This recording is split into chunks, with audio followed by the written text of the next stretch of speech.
Olá, povo de Deus, a graça e a paz do Senhor Jesus Cristo. Tudo bem com você? Espero que sim. Muito bem-vindo ao canal Colégio do Discípulo. Para você que está entrando mais uma vez, você que já é inscrito, você que já está assistindo todos os vídeos que a gente coloca aqui, ou pelo menos aquele que dá, muito bem-vindo mais uma vez, tá bom? É muito bom ter você conosco. Não esqueça de dar seu like, compartilhar, também comente, tá bom? Faça com que esse assunto não se restrinja apenas a esse vídeo, mas que a gente possa continuar um assunto aí nos comentários, tá bom?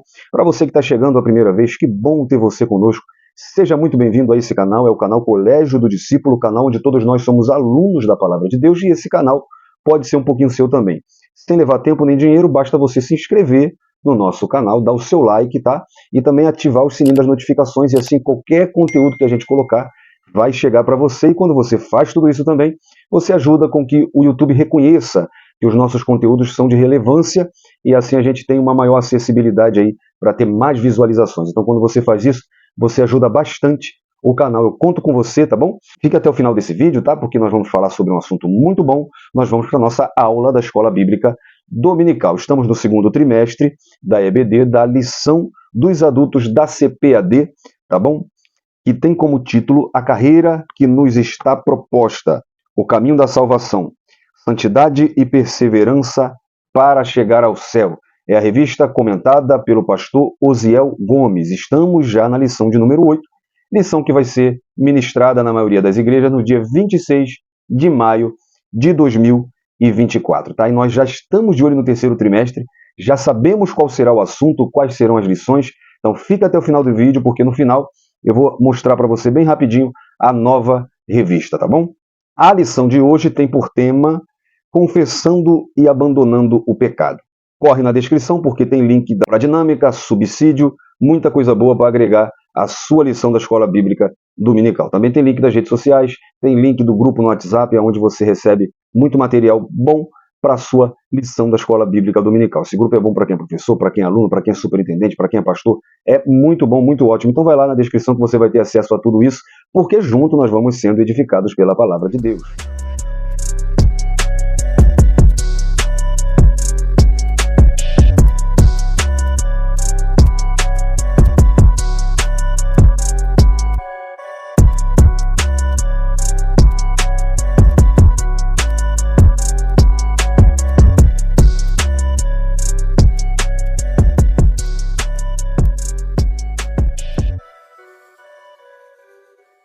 O que é pecar? Bom, o sentido da palavra dá a ideia de que pecar é errar o alvo. Bom, ninguém gosta de errar, pelo menos é o certo. O apóstolo Paulo diz que o bem que eu quero, eu não o faço, mas o mal que eu não quero fazer, esse eu faço. Significa que, falando de cristão, errar o alvo, pecar, não é uma escolha, ou pelo menos não seria. Agora, qual o conceito bíblico de pecado? Quais consequências ele traz? Como se livrar desse mal? Atualmente, muitos não estão acreditando em certo e errado. Estamos vivendo na geração do tudo pode, na geração do não tem nada a ver. O pecado tem sido relativizado. Deus é amor, pode tudo, mas Deus, sendo amor, ainda abomina esse negocinho chamado pecado. Então, cuidado!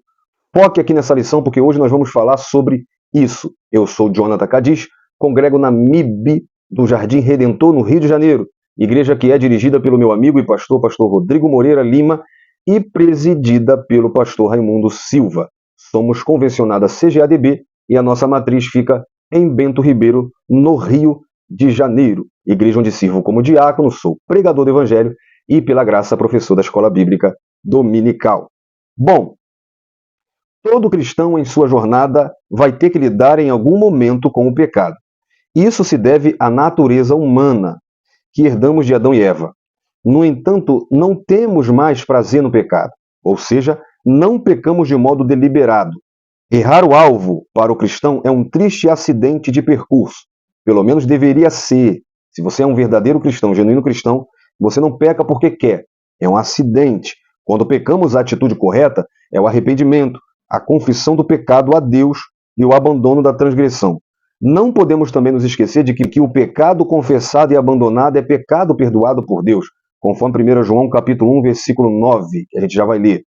O inimigo sempre vai tentar nos acusar dos erros que cometemos, mas precisamos lembrar que o sangue de Jesus nos purifica de todo o pecado. 1 João capítulo 1, versículo 7. Essa lição tem por objetivo compreender o que significa confissão de pecado, mostrar o perigo do pecado não confessado e compreender que a confissão de pecado é um caminho para a cura e restauração. Para isso, nós temos como texto áureo Provérbios 28, versículo 13. O que encobre as suas transgressões nunca prosperará, mas o que confessa e deixa alcança misericórdia. Em um certo sentido, é bom esconder o pecado de outras pessoas, não falando de conivência, mas de que você não deve sair por aí falando que você soube que A ou B fez. O próprio Provérbios 17, 9 diz que o que encobre a transgressão busca a amizade, mas o que renova a questão separa os maiores amigos. Então Salomão está dizendo que aquele que tenta ajudar aquele que pecou, sem espalhar para os outros, fazer fofoca que o A, que o B pecou, que o fulano fez isso ou aquilo, ele é um verdadeiro amigo e busca com que esse amigo que caiu levante novamente. Então, nesse sentido, é bom encobrir o pecado de outra pessoa, mas não é bom encobrir os próprios pecados. Confessar e renunciar aos pecados é a definição de arrependimento. A pessoa que encontra misericórdia prosperará no sentido final da eternidade. Então, os nossos pecados precisam ser confessos e abandonados. Essa é a evidência do arrependimento. A verdade prática diz que para desfrutar um caminho de restauração e reconciliação com Deus, precisamos confessar o pecado e abandoná-lo de uma vez por todas. Fica uma questão: confessar a quem? Nós vamos ver nessa lição. Então, vamos ver a nossa leitura bíblica em classe. Ela está em Salmos 51, verso 1 ao 12 e também 1 João capítulo 1, do versículo 8 ao versículo 10.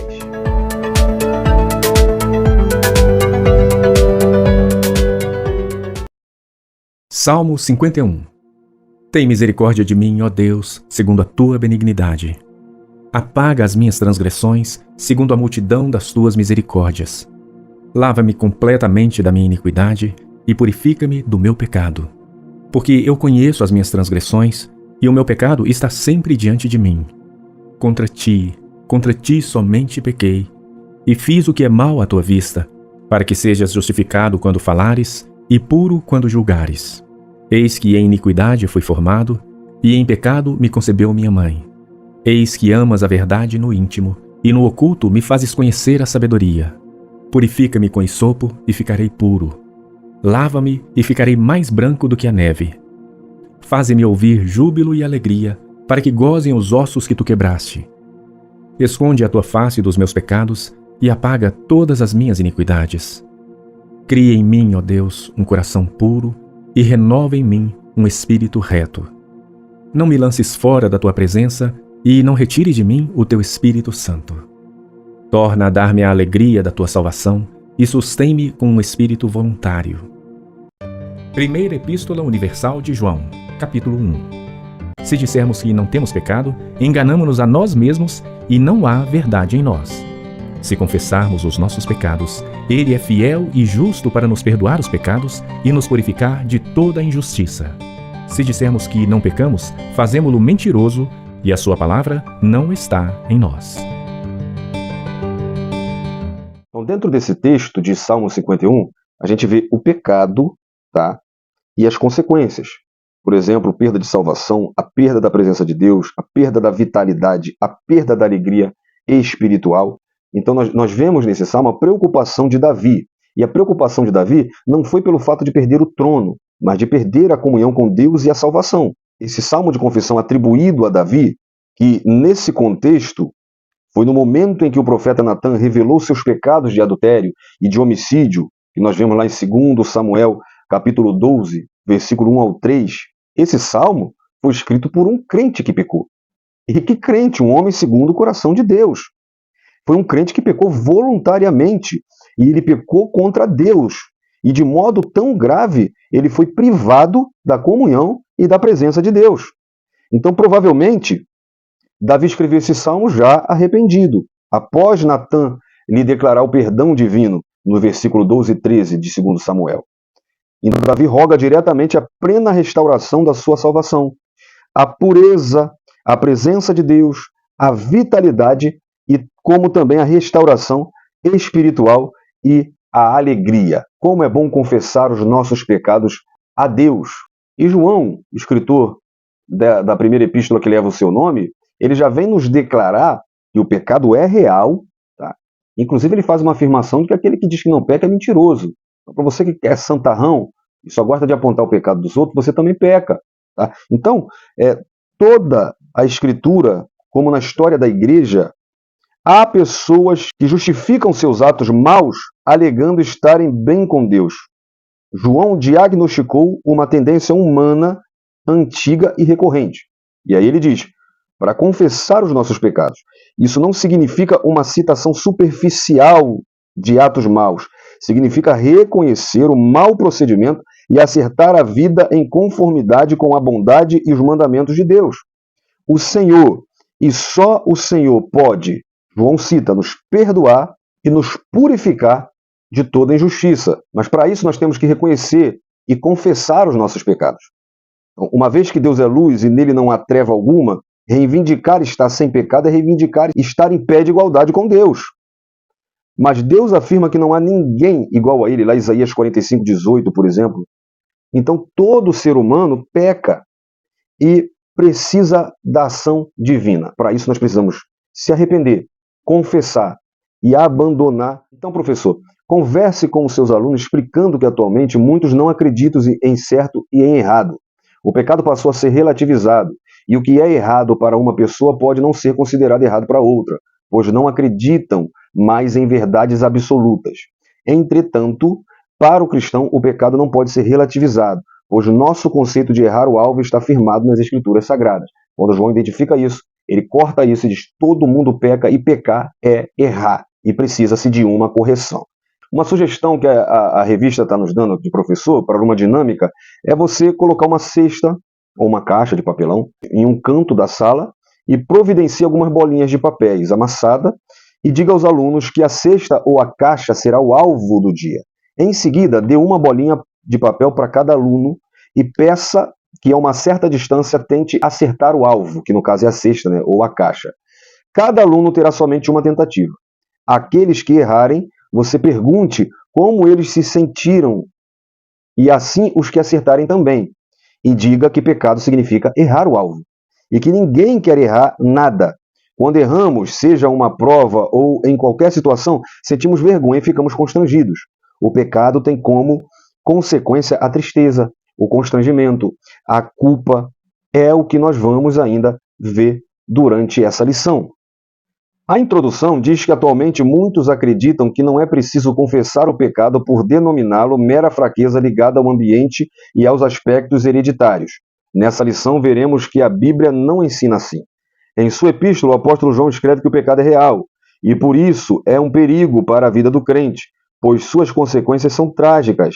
A orientação bíblica é de que, caso ocorra um pecado, ele deve ser confessado, abandonado como evidência do arrependimento, para que o crente arrependido possa receber o perdão de Deus. 2 João, capítulo 2, versículo 9, e vamos ler daqui a pouquinho o Salmo de número 32, verso 5, tá? O tópico 1 já traz para a gente essa ideia da confissão de pecado. No subtópico 1, a definição do que é, confessar. Subtópico 2, a confissão bíblica de pecado. E subtópico 3, o símbolo da confissão de pecado. Então, no primeiro tópico, vamos ver o conceito da confissão de pecado. O que é a confissão de pecado? A definição da palavra, como também o sentido bíblico e como também o símbolo dessa confissão. A definição de confessar, o verbo confessar da palavra hebraica yadar aparece como jogar, atirar, lançar. Na inauguração do templo, Salomão ora, e ele diz: quando o teu povo de Israel for ferido diante do inimigo, por ter pecado diante de ti, e se converter a ti, e confessar o teu nome, e orarem e suplicarem a ti nesta casa, aquilo que está dentro. Então, uma palavra que vem da raiz verbal de adar, que significa estender a mão. E essa palavra está presente 900 vezes no Antigo Testamento, aparecendo como o sentido de tomar conhecimento, saber, conhecer. A palavra aparece no Antigo Testamento no contexto de confissão de pecado, em Salmo 32:5. Confessei-te o meu pecado, e a minha maldade não encobri. Dizia eu, confessarei ao Senhor as minhas transgressões, e tu perdoastes a maldade do meu coração. No Novo Testamento, o verbo grego para confessar é homologio, que significa concordar com, consentir, conceder. Essa palavra é composta da raiz homou, junto de pessoas reunidas, e de logos, que é o ato de falar. A palavra homologio ocorre 25 vezes no Novo Testamento. Em Mateus 7:23, por exemplo, então lhes direi abertamente, nunca vos conheci, apartai-vos de mim, vós que praticais a iniquidade. Romanos 10:9 e 10, a saber se com tua boca confessar ao Senhor Jesus, e em teu coração creres que Deus o ressuscitou dos mortos, será salvo, visto que com o coração se crê para a justiça, e com a boca se faz confissão para a salvação. Como também em Tiago, capítulo 5:16, confessai as vossas culpas uns aos outros. Há um verbo grego importante para confessar, que é o exomologel, que está em Mateus capítulo 3, versículo 6, onde eles eram batizados no Jordão confessando os pecados. O confessar aqui é esse verbo que significa professar, reconhecer abertamente e alegremente para a honra de alguém, prometer publicamente que fará algo, é comprometer-se com algo. Logo, podemos dizer que confessar é uma maneira de declarar o que se crê ou o que se sabe. Então, o sentido da definição da palavra confissão, no hebraico e no grego, é trazer aquilo que se tem conhecimento, é expor aquilo que se tem conhecimento. Mas esse último verbo, usado em Mateus 3,6, eles eram batizados confessando os seus pecados, na verdade, é uma exposição, é um reconhecimento alegre e abertamente, é declarar publicamente. Então não é algo forçado, não é algo feito com tristeza, mas é uma declaração aberta e pública e alegre, né? Então, confessar pecado é isso, é se arrepender, é pôr isso para fora. Mas existe o sentido bíblico também para a confissão. A confissão bíblica de pecado. O ensino bíblico geral de confissão de pecado traz a ideia de reconhecê-lo e fazer a sua confissão, pois o perdão depende desse ato.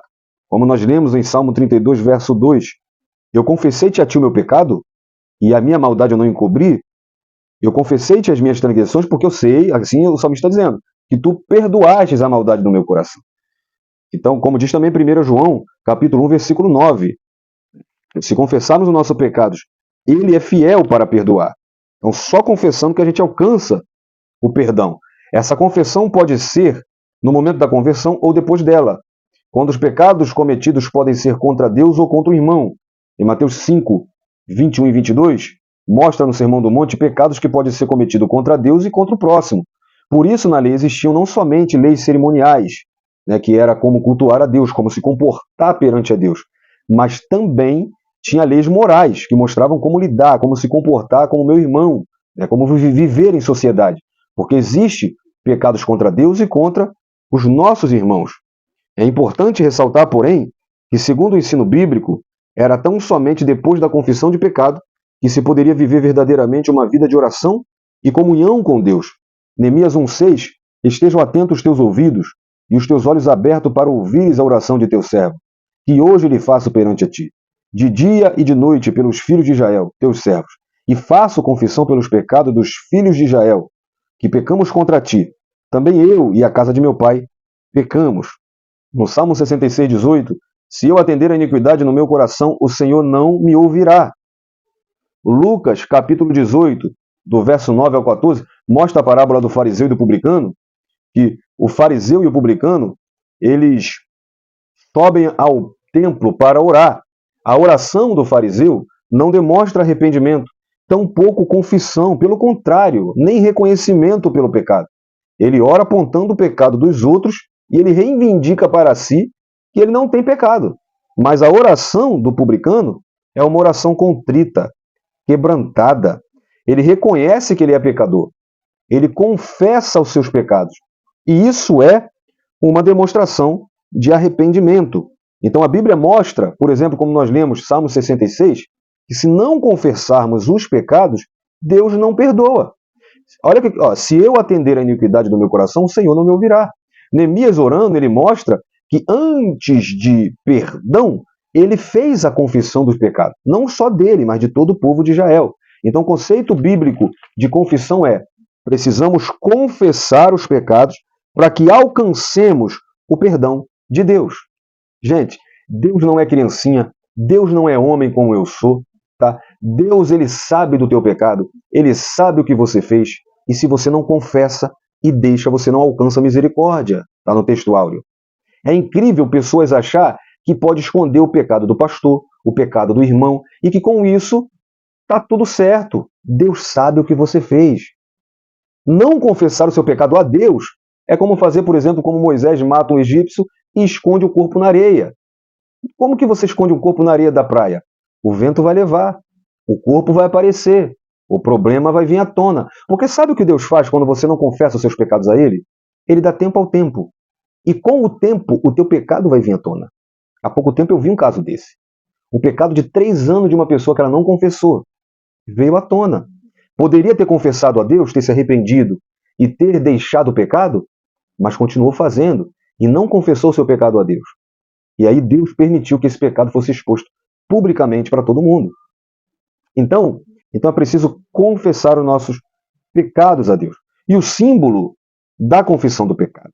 No ato da confissão de pecado, a pessoa reconhece de maneira autônoma os pecados cometidos e que por isso se encontra indigna de estar na presença de Deus. Ela reconhece a sua natureza pecaminosa diante do Altíssimo. Lá em Romanos 3, versículo 10 ao versículo 12, como está escrito: não há um justo, nenhum sequer. Não há ninguém que entenda, não há ninguém que busque a Deus. Todos se extraviaram e juntamente se fizeram inúteis. Não há quem faça o bem, não há nenhum só.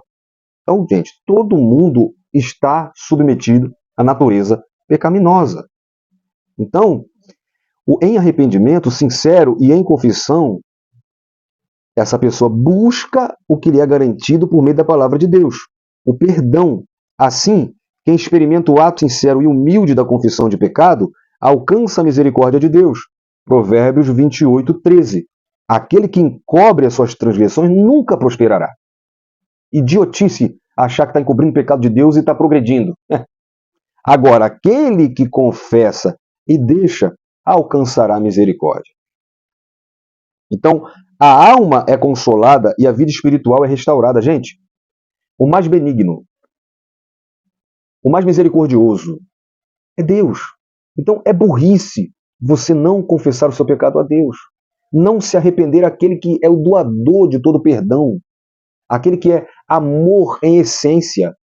Então, se você confessa a Deus, você está confessando ao único que tem autoridade legítima de te perdoar e que quer fazer isso, e que ama fazer isso. Então, confessar o pecado a Deus é buscar arrependimento, é buscar uma consolação para a alma e para a vida espiritual. Veja que no Salmo 51, o salmista pede a restauração para a vida espiritual, a restauração da salvação, a restauração da alegria, porque você vai alcançar tudo isso quando você reconhecer o teu pecado e confessar ele a Deus. Então, o ensino bíblico da confissão de pecado traz a ideia de reconhecê-lo e fazer a sua confissão. Primeiro, o que desagrada a Deus? É isso aqui. O que eu estou fazendo aqui que desagrada a Deus? Vou falar uma coisinha boba. No meu trabalho, eu estou na rodinha de amigos que fala coisas obscenas, que vê videozinho no TikTok de coisas obscenas. Eu estou ali no meio, eu estou rindo, estou brincando junto. Isso está agradando a Deus? Não. Então, primeiro passo, identifiquei. Quando eu identifico, eu preciso reconhecer. Não, eu estou fazendo errado. Porque já viu aquela pessoa que não reconhece? Aquela pessoa que nada do que faz, ele está errado. Essa pessoa vai ter problema com isso. Porque é necessário que você reconheça. O próprio apóstolo Paulo disse dos pecadores: eu sou o principal. Ele chega a dizer: miserável homem que eu sou. Quem me livrará do corpo dessa morte? Então, se até Paulão reconheceu que é pecador, que está sujeito à natureza pecaminosa, filho, reconhece o que você está fazendo. Não é certo, não agrada a Deus. E busque a Ele. Busque a Ele, porque no colo do Senhor você acha consolo. Então, esse é o conceito bíblico de pecado e o símbolo de pecado. Agora, no tópico 2, nós vamos ver o perigo do pecado não confessado. Os males do pecado não confessados, as consequências do pecado de Adão e Eva, e no subtópico 3, as consequências. Então, gente, os males dos pecados não confessados, quando lemos e analisamos Provérbios 28:13, percebemos que a confissão de pecado não se trata apenas de um ensino judaico, mas também cristão. A Epístola de João corrobora com a necessidade de confessar o pecado e deixá-lo e alcançar o perdão de Deus. Nós lemos na leitura bíblica em classe, 1 João 1,9, aquele que confessa os seus pecados, Deus ele é fiel em perdoar. Em contrapartida, quem ignora a confissão de pecado, ocultando-o, vive uma vida de aparência e de morte espiritual. Semelhantemente ao que os nossos primeiros pais, Adão e Eva, viveram ao tentar ocultar os seus pecados diante de Deus. Em Gênesis 3:8, Adão e Eva, após comer o fruto, após pecar, eles ouvem a voz de Deus no jardim, o que eles fazem? Se escondem. Tenta esconder ao invés de confessar. Bem como o rei Davi, o homem segundo o coração de Deus, que procurou ocultar do Senhor o seu pecado. Segundo Samuel, capítulo 11, versículo 12, né, você vê que Davi pecou. E quando você peca, meu amigo, já está feito.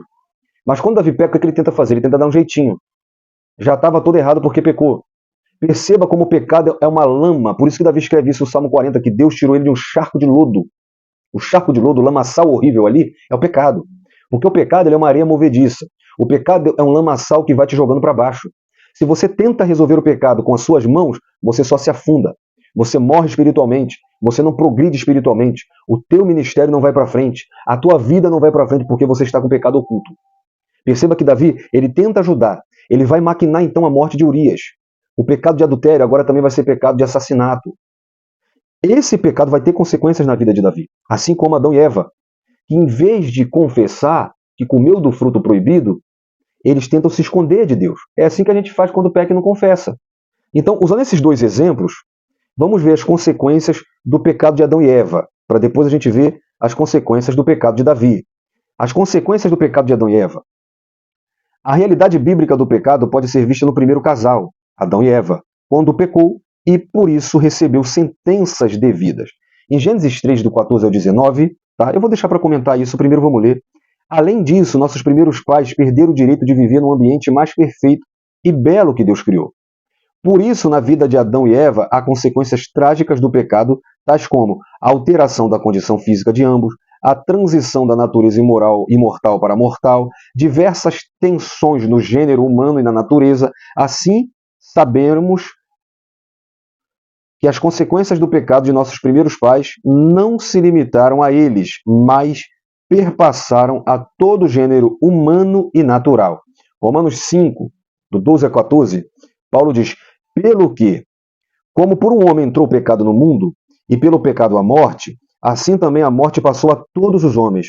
Por isso que todos pecaram. Porque a lei estava o pecado no mundo, mas o pecado não é imputado havendo a lei. Então, herdamos de Adão e Eva todas as consequências do pecado.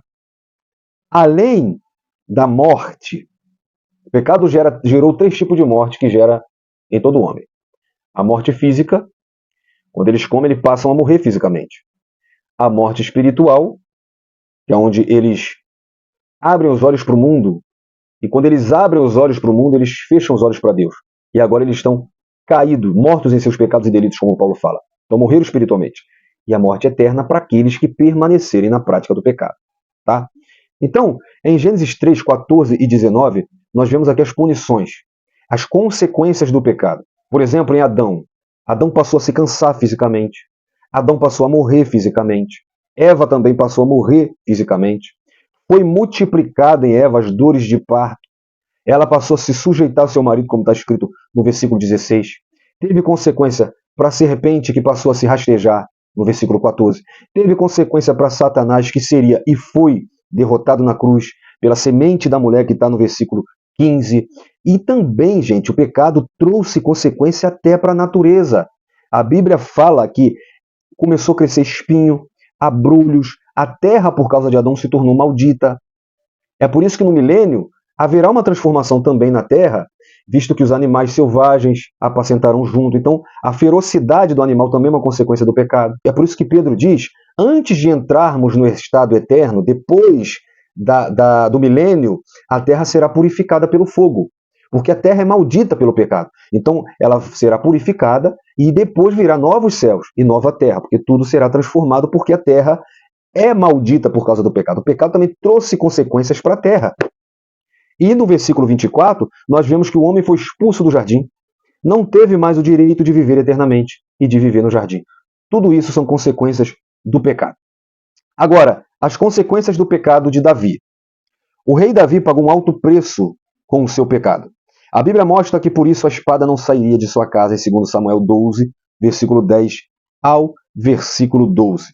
Os capítulos 11 e 12 de 2 Samuel revelam que o conflito e o senso de culpa que marcavam a vida de um homem que por certo tempo ocultou o seu pecado, trazendo-lhe enfermidades morais e aflição que o levaram a gemidos. O Salmo 32 mostra que por se manter em silêncio, não confessando seu pecado, Davi enfraqueceu cada vez mais, perdendo o vigor espiritual. No Salmo 32, verso 2 ao verso 4, Davi diz, bem-aventurado o homem a quem o Senhor não imputa maldade, e em cujo espírito não há engano. Enquanto eu me calei, envelheceram os meus ossos pelo meu bramido em todo dia. Olha só, porque ele ocultou o pecado, ele se calou. Porque de dia e de noite a tua mão pesava sobre mim. O meu humor se tornou em sequidão de estio. Então, enquanto Davi ocultou esse pecado, a mão de Deus pesou sobre ele. Ele enfraqueceu espiritualmente. Ele perdeu o seu vigor espiritual, como também seu vigor físico. A vida perdeu a graça. É assim que Davi estava por ocultar o seu pecado. Aí a gente vai para o Salmo 51 e a gente vê Davi depois de confessar o pecado. Que lindo, gente. Professor, faça esse paralelo. Salmo 32 e Salmo 51. A vida de Davi antes de confessar o pecado. Os escritos de Davi antes de confessar o pecado. Que coisa triste. Que coisa desastrosa. Seria o fim de um ministério, o fim de um chamado. Que coisa ruim. Mas vai para o Salmo 51 e mostra depois que Davi confessa.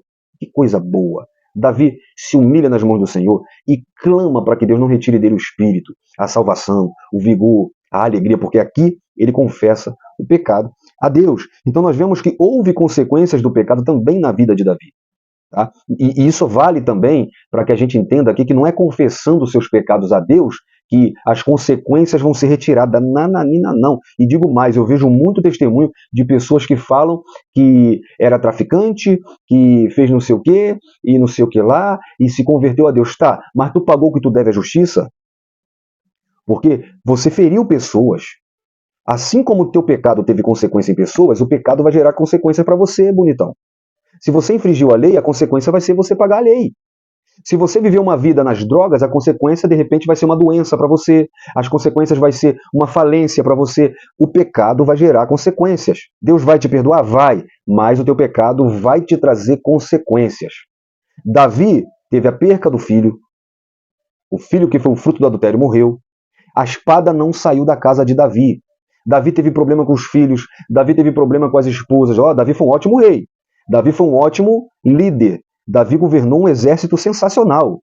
Davi venceu todos os inimigos fora de casa, mas Davi teve inimigos dentro de casa. Por quê? Consequência do pecado. A espada não saiu da casa de Davi. E vou te dizer mais. Davi teve uma morte triste. Quando Davi já é velho, ele, novo, pela idade que ele tinha, ele teve uma doença, que ele tinha calafrios, e contrataram uma menina para aquecer Davi. Davi morreu assim. Mas tudo isso na vida de Davi foi consequência de pecado. Então, se você pecou, levanta a cabeça, peça perdão a Deus, deixa a prática pecaminosa e siga em frente com a vida e o ministério que Deus te deu, visando não pecar mais. Lembra do que Jesus falou para aquela mulher que foi pega em adultério? Bom, vamos lá. Muita gente usa essa mulher para dizer não deve julgar. Quem não tem pecado atira a primeira pedra, né? Para dizer que pode fazer tudo. O cara está adulterando, e você nunca pecou, atira a primeira pedra. Calma lá, não foi esse conceito que Jesus estava ensinando. Jesus estava mostrando para os religiosos, Jesus estava combatendo a lei, porque ele veio trazer a graça. E, querido, a graça é pior do que a lei. Porque a lei, querido, ela apontava o teu pecado. A lei apedrejava quando era pego em flagrante. Ela foi pega em ato de adultério. A graça não, se só olhar, meu filho, você já pecou, já foi para tua conta. E tem que se arrepender, e tem que confessar. E é assim. E o que Jesus disse para essa mulher? Vai. Onde estão teus acusadores? Porque nós não estamos aqui para fazer papel de acusador. Nós estamos aqui para mostrar. Porque até o próprio Jesus que fez isso com essa mulher também disse: se tu vê teu irmão em pecado, vai até ele. Fala com ele.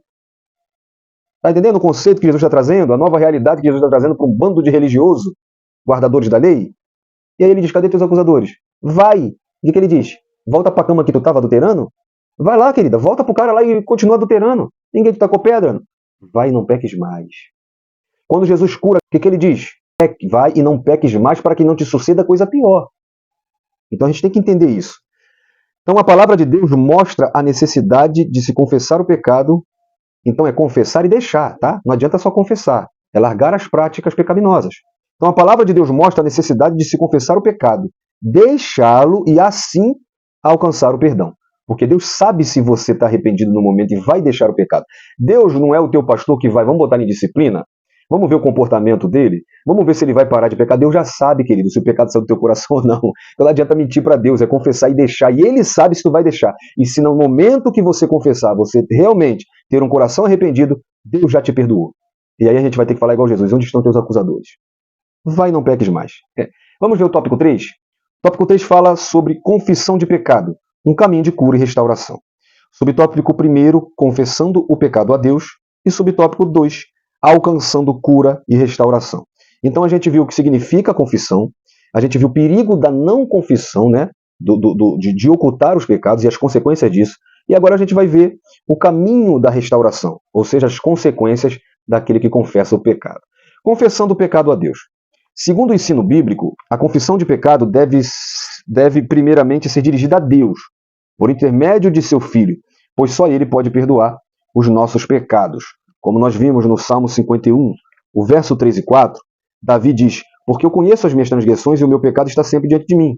Contra ti somente pequei, e fiz a teus olhos o que é mal, para que sejais justificados quando falares e puro quando julgares. Ao longo do seu ministério, o Senhor Jesus disse à mulher pecadora: os teus pecados te são perdoados, Lucas 7,48. Na oração do Pai Nosso, ele diz: Pai, perdoa-nos as nossas dívidas, assim como perdoamos nossos devedores, em Mateus 6,12. Em 1 João 1, lemos que o nosso pecado deve ser confessado a Cristo. Dessa forma, perdoar pecados é uma prerrogativa de Deus Pai por intermédio do Senhor Jesus, mediante a sua obra no Calvário.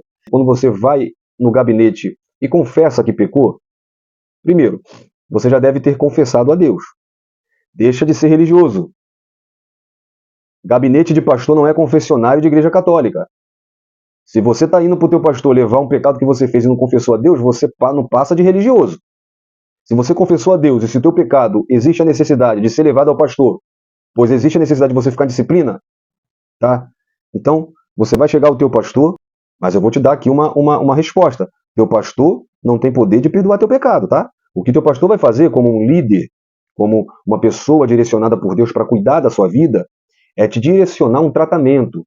Por isso que você tem que parar de olhar disciplina como castigo. Disciplina não é castigo. Disciplina é tratamento.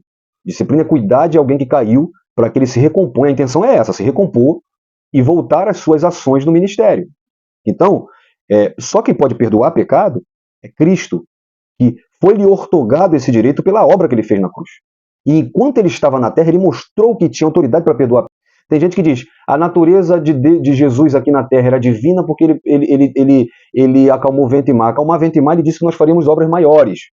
A evidência aqui na terra maior de que Cristo era Deus é que ele perdoava pecado. E ninguém pode perdoar pecado a não ser Deus.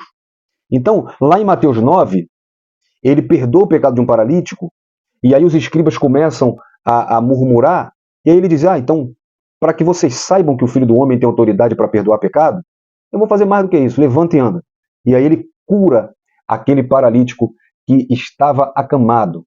Tá? E a multidão, vendo isso, se maravilhou e glorificou a Deus que dera tal poder aos homens. Então, a gente tem que confessar a Deus, porque pela obra do Calvário foi nos oferecido perdão de pecado. Isso é maravilhoso, isso é lindo. 1 João, capítulo 1, versículo 7, O sangue de Cristo nos purifica de todo pecado. Gente, tem lugares aí que o pastor é um semideus, o pastor que perdoa o teu pecado, o pastor... Gente, não é isso. Outra coisa também, como eu disse, gabinete não é confessionário, crente. Tudo leva para o gabinete, tudo leva para o gabinete. O pastor não aguenta mais ir para o gabinete, porque tudo o cara leva para o gabinete, porque ele aprendeu que tem que confessar pecado. A confissão de pecado, querido, é a Deus, tá? Você precisa confessar a Deus. E é claro que se o teu pecado te impossibilita, tá, de você estar cumprindo, exercendo a tua função ministerial, você precisa levar isso ao teu pastor para que ele possa estar cuidando disso, estar te direcionando a uma restauração. Agora, a restauração espiritual, amigo, só quem pode te dar é Deus quando você se arrepende e confessa a Ele. Está dizendo que não tem que confessar o pecado ao pastor? Não estou dizendo isso. Estou dizendo que não é para qualquer coisa você levar para o pastor. Então estou querendo te mostrar que não é tudo que você deve levar ao pastor. Como também não se deve negligenciar a confissão de pecado ao pastor da igreja também. Antigamente, a Assembleia de Deus, cada um pegava o microfone lá na frente. Eu quero pedir perdão porque eu fiz isso. Isso não é confessar as vossas culpas uns aos outros, como diz em Tiago 5,16. As pessoas não precisam ficar sabendo do que você fez. Biblicamente, confessar o pecado é a Deus. E se isso envolve o corpo de Cristo, confessa ao teu pastor. E principalmente, tá? Confessa a Deus e deixa esse pecado. Vamos lá para o subtópico 2 para a gente terminar. Alcançando cura e restauração. O texto áureo da presente lição nos lembra que ocultar o pecado é decidir por trilhar uma jornada de sofrimento espiritual e emocional. Mas quem deixa de lado o orgulho e a soberba para trilhar o caminho humilde da confissão de pecado, vive uma vida leve. Não há nada mais restaurador que desfrutar das misericórdias do Senhor, conforme o texto áureo de Provérbios 28:13. Não há nada mais consolador do que confessar o pecado e deixá-lo definitivamente, pois assim encontraremos descanso para a alma. Todo esse processo de confissão e abandono de pecado revela a eficácia do ministério da reconciliação de Deus por meio de Jesus Cristo, 2 Coríntios 5,18. Quem faz assim encontra o caminho de cura e restauração, conforme lemos nas palavras do salmista. Enquanto eu me calei, envelheceram os meus ossos, pelo meu bramido em todo o meu dia. Confessei-te o meu pecado e a minha maldade não encobri. Dizia eu, confessei a Senhor as minhas transgressões e tu perdoastes a maldade do meu pecado. Salmo 51, 3 ao 5. Gente, Cristo, ele investiu homens para o ministério de reconciliação. 2 Coríntios 5,18. E tudo isso provém de Deus, que nos reconciliou consigo mesmo por Cristo Jesus. Então, Cristo nos reconcilia com Deus. Nos reconcilia por quê? Porque o pecado nos afasta de Deus. E através do sangue de Cristo, nós somos reconciliados com Deus. Nós éramos inimigos de Deus. Agora somos filhos por adoção. E aí ele diz, e nos deu o ministério da reconciliação. Então, Deus ele instituiu pessoas preparadas para que através de Cristo te leve a uma reconciliação. Esse é o caminho na confissão de pecado. Quando você confessa, existem pessoas preparadas para isso. Por isso que eu disse no subtópico anterior, não é tudo que você precisa estar sempre levando ao teu pastor, mas você também não deve deixar de levar. Existem coisas que você precisa falar com o teu líder espiritual. E ele vai te encaminhar para uma restauração, para que você, de fato, volte a trilhar o seu caminho ministerial. Aqui entra duas questões. A primeira é que Deus que vai te perdoar o pecado. Então, é Jesus que te reconcilia com Deus, não é teu pastor. Jesus vai te reconciliar com Deus. O salmista Davi ora no Salmo 51 e pede, Senhor, não tire de mim a alegria da tua salvação. Quem vai te reconciliar no corpo de Cristo espiritualmente? Quem vai te conceder a salvação? Quem vai manter em você o Espírito Santo, conforme Davi ora, é Deus. Agora, quem vai te reconciliar com o corpo físico, com a igreja local, é teu pastor. Então, existem pessoas preparadas para isso, ou pelo menos deveriam estar preparadas, para que haja essa reconciliação. Quando você confessa e deixa esse pecado, quando você passa por um processo na igreja local, dependendo do seu pecado, por exemplo, um pecado de adultério, claro que não existe pecadinho e pecadão, gente, mas existe grau de pecado sim, que até para Deus tem uma relevância maior. Um pecado de adultério, por exemplo, eu preciso levar isso para o meu pastor. Eu confessei a Deus, me arrependi, beleza, mas o meu pastor precisa saber e eu preciso ser tratado disso, porque isso vai me impossibilitar de estar cantando no departamento, de estar participando de algumas coisas, inclusive de tomar ceia do Senhor indignamente. Agora, eu pequei porque hoje eu dei uma topada e sem querer eu falei uma besteira. Esse eu não preciso levar para o pastor. Eu pensei alguma coisa, pastor, eu pensei nisso. Não. Então, a gente tem que ter esse equilíbrio. Quando a gente confessa e deixa, a gente passa então a viver uma vida leve, viver uma vida sem acusação de Satanás, viver uma vida com perdão de Deus, que é a melhor coisa de todas, e viver reconciliado com Deus em Cristo Jesus, que pagou o preço pelos nossos pecados. Então, a confissão de pecado é o único caminho para a cura e a restauração do corpo, da alma e do espírito. E se você reparar, Deus ele restaurou a Davi a alegria da salvação. Ele não retirou o espírito de Davi. Ele não retirou a salvação de Davi. Porque isso vai ter consequência física, isso vai ter consequência emocional e isso vai ter consequência espiritual. Por isso, quando alcançamos esse perdão maravilhoso de Deus, somos tratados e curados em todos os sentidos. A conclusão diz que em nossa caminhada cristã estamos sujeitos ao pecado. Encobri-lo e viver uma vida espiritual de aparência não é uma opção bíblica para o caminho da cura e da restauração. Logo, uma jornada de perdão só é possível com a confissão do pecado praticado e a resolução de abandoná-lo de uma vez por todas. Quem procede assim desfrutará das infindáveis misericórdias divinas. Isso é muito bom. Como é bom ser reconciliado por Deus. Como é bom saber que o acusador não tem mais poder sobre nossas almas. E o pecado não terá domínio sobre vós. Gente, antes de terminar, como eu prometi, eu quero rapidinho apresentar para você a nova revista, tá? A nova revista do terceiro trimestre de 2024, tá? Que terá início em julho. Tá? Essa revista tem por título O Deus que Governa o Mundo e Cuida da Família. Os ensinamentos divinos nos livros de Ruth e Esté para a nossa geração. Uma dica muito boa para o terceiro trimestre: leia e estude o livro de Ruth e o livro de Esté. E toda a lição vai estar nesses dois livros, tá? Ela é comentada pelo pastor Silas Queiroz, tá bom? O livro de Ruth, que tem 4 capítulos, será tratada nas 5 primeiras lições. E o livro de Esté, que tem 10 capítulos, serão as 8 últimas lições, dando um total de 13 lições, tá? Então, não quero tirar o teu foco desse trimestre, mas você está vendo aí, essa é a capa, essa é a nova revista, depois eu falo mais do comentarista, do Silas Queiroz, e no final desse trimestre nós mostraremos com mais detalhes, lição por lição, tá bom? Ainda faltam 5 lições, por isso mais para frente a gente faz isso, mas aí você já está vendo qual é a nova revista, sobre o que vai tratar, quem é o comentarista, tá bom? E já vai essa dica, estude o livro de Esté e o livro de Ruth. Queridos, eu espero muito ter contribuído para a sua lição, espero que possa contribuir enquanto Jesus não voltar para as próximas lições, por isso eu lhe aguardo nos próximos vídeos, tá bom? Um abraço para você, fique na paz, que Deus abençoe sua vida.